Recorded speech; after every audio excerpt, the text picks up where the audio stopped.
ভাই জেলা প্রশাসন মহোদয় জেলা প্রশাসন মহোদয় ভবনের এখানে একটা বিধ্বস্ত ভবন আছে, ভূমিকম্প হচ্ছে, এখানে একটা ভবন বিধ্বস্ত হয়ে পড়ছে, আপনারা ফায়ার সার্ভিসকে করতে চলে আসেন।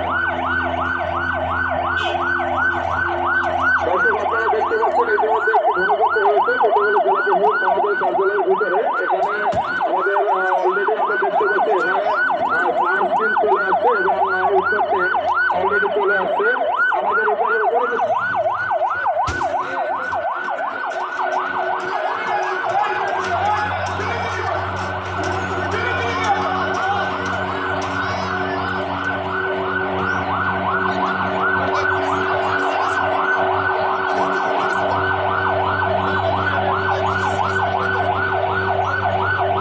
আমরা ইতিমধ্যে দেখতে পাচ্ছি যে ফায়ারম্যান লিড দিয়ে আমাদের পটুয়াখালী সদর ফায়ার এক্সটিংগুইশার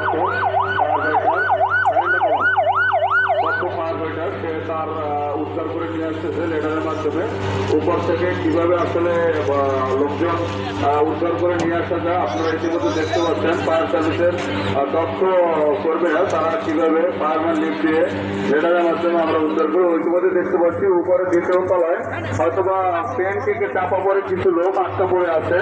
তো সেখানে আটকা পড়ে আছে, সেখানে দেখা যাচ্ছে কিছু লোক স্ট্রেচারের মাধ্যমে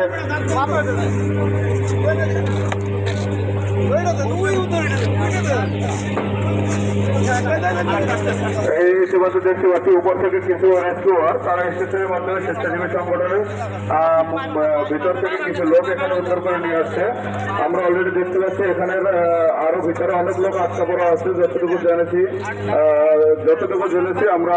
ওই যে দেখা যাচ্ছে ভিতরে আরো লোক আটকা পড়ে সময় নেওয়া যাবে না।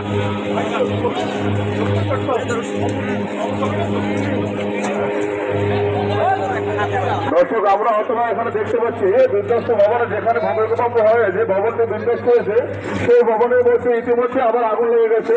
এখানে আমরা ফায়ার সার্ভিসের যে অগ্নি নির্বাপন ইউনিট আছে, আমি ফায়ার সার্ভিসের অগ্নি নির্বাপন ইউনিটকে এখানে আসার জন্য দ্রুত আহ্বান জানাচ্ছি।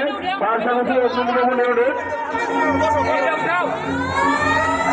দর্শক আপনারা দেখতে পাচ্ছেন এখানে ভিতরে আগুন লেগে অনেক লোক কিন্তু আসলে আহত হয়েছে। অতটা আমরা দেখতে পাচ্ছি এখানে অনেক লোক চিল্লে করতেছে। ফায়ার সার্ভিসের অনেক লোক এখানে অলরেডি বিধ্বস্ত ভবনে আগুন লেগেছে। বিধ্বস্ত ভবনে আগুন লাগার সাথে সাথে ফায়ার সার্ভিসের একটি অগ্নি নির্বাপন টিম যারা আসলে প্রথম পর পানি তাদের